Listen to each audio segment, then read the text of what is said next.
Hello दोस्तों, एक बार फिर से स्वागत है आपका अपने YouTube channel study with Hussain में। आज के इस वीडियो में हम बात करने वाले हैं सेफ्ट्राक्सोन इंजेक्शन के बारे में कि सेफ्ट्राक्सोन इंजेक्शन कब यूज़ करते हैं, कैसे यूज़ करते हैं, ये किन किन डिजीज़ में काम किया जा सकता है, किस किस में इसका इस्तेमाल कर सकते हैं, किस में नहीं कर सकते हैं। तो इसकी पूरी जानकारी आज हम आपको देंगे। तो चलिए शुरू करते हैं। तो ये सेफ्ट्राक्सोन इंजेक्शन जो होता है ये एक एंटीबायोटिक इंजेक्शन होता है, ठीक, जो सिफेलोस्पोरिन क्लास की कैटेगरी में आता है। और ये जो होता है बैक्टीरिया को किल करने के लिए, बैक्टीरिया को मारने के लिए इसका इस्तेमाल किया जा सकता है।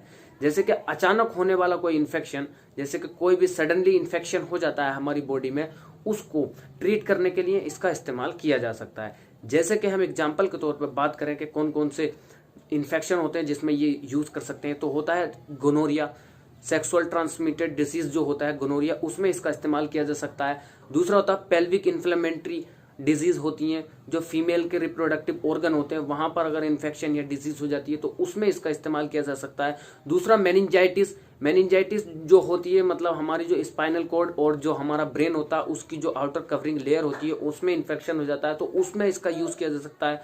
दूसरा हम इसका इस्तेमाल कर सकते हैं कि लंग्स इन्फेक्शन में कर सकते हैं, ईयर इन्फेक्शन में कर सकते हैं, स्किन में कहीं इन्फेक्शन हो जा सकता है तब इसमें का हम इस्तेमाल कर सकते हैं, यूरिनरी ट्रैक में इसका इस्तेमाल कर सकते हैं। दूसरा कोई ब्लड इन्फेक्शन हो जाता है तब इसका इस्तेमाल कर सकते हैं। बोन का इन्फेक्शन हो सकता है बोन में, तो वहां भी हम इसका इस्तेमाल कर सकते हैं। जॉइंट में दर्द हो रहा होता है, जॉइंट में इन्फेक्शन हो जाता है, उसमें भी हम इसका इस्तेमाल कर सकते हैं।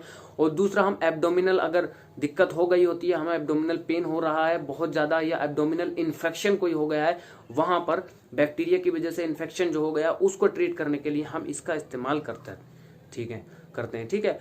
और दूसरा हम सर्जरी में भी इसका इस्तेमाल कर सकते हैं। जैसे सर्जरी या ऑपरेशन की ड्यूरियन, ऑपरेशन के बाद जब कहीं इसकी वजह से इन्फेक्शन हो जाता है, ऑपरेशन के बाद कहीं इन्फेक्शन की दिक्कत होती है, बैक्टीरियल इन्फेक्शन हो जाता है, तो उसको ट्रीट करने के लिए भी हम इसका इस्तेमाल कर सकते हैं, ठीक। अब हम बात करते हैं how should this medicine be used, यानी कि इस मेडिसिन का इस्तेमाल हम कब करें, कैसे करें, इस मेडिसिन का इस्तेमाल हम कैसे कर सकते हैं। तो ये जो होता है एक पाउडर के रूप में आता है जो लिक्विड के फॉर्म में मिलाकर इसका इस्तेमाल हम कर सकते हैं। तो ये कभी कभी हम सिंगल डोज में भी देते हैं, कभी कभी इसकी प्रॉपर डोज दी जाती है, सिंगल डोज में भी देते हैं तो प्रॉपर डोज में भी देते हैं। तो क्या होता है कभी कभी ये दिन में 1 या 2 बार भी दिया जा सकता है। जैसे बहुत ज्यादा इन्फेक्शन हो गया है तो उसके लिए प्रॉपर डोज इसका दिया जाता है, प्रॉपर उसका इंजेक्शन दिया जाता है रोज डेली। 1 भी दे सकते हैं, 2 भी दे सकते हैं। तो ये क्या होता है, इसका जो इन्फेक्शन अगर आपको हो गया है, हम इसका इस्तेमाल अगर प्रॉपर डोज में कर रहे हैं, यानी कि रोज हम इसका इस्तेमाल कर रहे हैं डेली, तो 1 इंजेक्शन या 2 इंजेक्शन जब हम इसको लगा रहे हैं तो ये लगभग 4 से लेकर 14 डे तक, यानी कि 4 to 14 डे तक इसका इस्तेमाल किया जा सकता है। क्योंकि बैक्टीरिया एक ऐसी चीज होती है जब तक उसको पूरी तरह से किल ना किया जाए, पूरी तरह से उसको मारा ना जाए, एंटीबायोटिक जब तक उसको पूरी तरह से किल नहीं कर दे तब तक वो सेंसिटिव हो सकती है उसमें, क्योंकि ये दोबारा से ग्रोथ भी कर सकता है। इसीलिए इसकी प्रॉपर डोज का इस्तेमाल किया जा सकता है, ठीक है, इसका इस्तेमाल करते हैं। तो इसका हम अदर डोजेस अगर इसकी बात करें, दूसरा अदर डोजेस जो होती है किस तरह से इसका हम दूसरे डोजेस में क्या कर सकते हैं, some time use to the sinus infection, हमारे यहाँ साइनस होता है, यहाँ पर कभी इन्फेक्शन हो जाता है तो उसमें भी इसका यूज कर सकते हैं। एंडोकार्डाइटिस जो हमारी हार्ट की वॉल होती है, एंडोकार्डाइटिस, उसका इन्फेक्शन हो जाता है, उसमें भी हम इसका यूज कर सकते हैं। और दूसरा कॉन्क्रिएट में भी इसका हम यूज कर सकते हैं, ठीक है। अब बात करते हैं कि क्या करें अगर हम इस एंटीबायोटिक इंजेक्शन का इस्तेमाल कर रहे हैं, अगर हम बीच में लेना भूल जाएं तो हम क्या करें, क्या हमें डोज लेनी चाहिए तुरंत या नहीं लेनी चाहिए। तो देखते हैं कि अगर हम इंजेक्शन ले रहे हैं प्रॉपर और अगर हम बीच में भूल गए हैं लेना के, जैसे अभी हम मान लीजिए सुबह हमने लिया और शाम को हमें लेना है, तो अगर लगभग 5 या 6 बजे का टाइम हो गया है और उस डोज को तुरंत ले लेना चाहिए, ठीक, या 1 घंटे के बाद ले लेना चाहिए। ऐसा नहीं करना चाहिए कि हमने 4 या 5 बजे के बाद भी ले ली फिर उसको रात में भी डोज को उसको लेना है हमें, तो ऐसा कभी नहीं करना। डोज अगर भूल गए हैं तो अगली डोज उसको ले लें, डबल डोज कभी ना लें, क्योंकि इसके बहुत ज्यादा साइड इफेक्ट हो सकते हैं, बहुत ज्यादा साइड इफेक्ट देखने को मिल सकते हैं, ठीक है। तो अब हम बात करते हैं इसके साइड इफेक्ट के बारे में। साइड इफेक्ट क्या क्या हो सकते हैं, कैसे इसका साइड इफेक्ट कर सकता है, कैसे मतलब ये नुकसान हमें पहुंचा सकता है। अब एलोपैथिक जो दवाइयां होती हैं, एलोपैथिक इंजेक्शन होते हैं या मेडिसिन होते हैं, वो एक ऐसी चीज होती है कि इसका साइड इफेक्ट तो 100% होता ही है।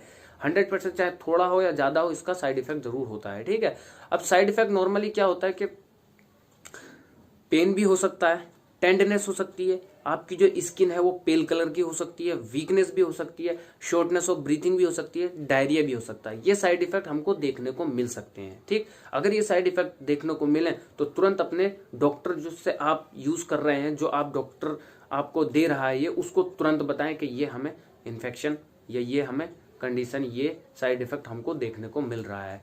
दूसरा क्या होता है, अगर आपको बहुत ज्यादा सीवियर इन्फेक्शन यानी कि सीवियर जो साइड इफेक्ट हमें देखने को मिल सकते हैं, जैसे कि रैशेस, स्किन पर रैशेस हो सकते हैं और चेस्ट पेन हो सकता है बहुत ज्यादा, उसको अगर वो पेन हो रहा है या हार्ट बर्न हो रहा है, पेनफुल यूरिनेशन हो रहा है, आपको यूरिन करने में बहुत ज़्यादा दिक्कत हो रही है और स्वेलिंग हो रही है, आपके लेग्स में हो रही है, हैंड्स में हो रही है, आपके जो बॉडी पार्ट्स हैं उसमें अगर स्वेलिंग हो रही है, तब इसका ये साइड इफेक्ट हमें देखने को मिल रहा है। या डिक्रीज यूरिनेशन, अगर यूरिन करने में बहुत ज़्यादा दिक्कत हो रही है, ये हो सकता, इसमें दिक्कत हो रही है। और अगर आपका जो यूरिन का कलर जो है वो बहुत ज़्यादा चेंज हो रहा है, तरह तरह का कलर उसका आ रहा है, तो ये इसके सीवियर साइड इफेक्ट हमको देखने को मिल सकते हैं कि सीवियर साइड इफेक्ट क्या होते हैं। ठीक है, तो इसीलिए कोई भी मेडिसिन, कोई भी एंटीबायोटिक या कोई भी किसी तरह की मेडिसिन बिना डॉक्टर की सलाह के हमें नहीं लेना चाहिए। प्रॉपर बताना चाहिए कि किस तरह से हम यूज कर रहे हैं। और इस मेडिसिन सेफ्ट्रैक्सोन इंजेक्शन का यूज करने से पहले पूरी डॉक्टर के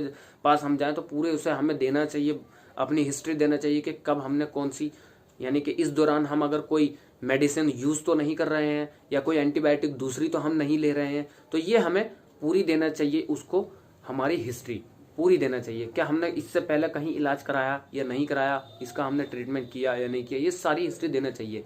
इसीलिए डॉक्टर आपको प्रॉपर बताएगा। ठीक है, आपको पूरी खुराक देगा। तो thank you for watching. Video अच्छा लगा हो तो कमेंट्स में ज़रूर बताइएगा।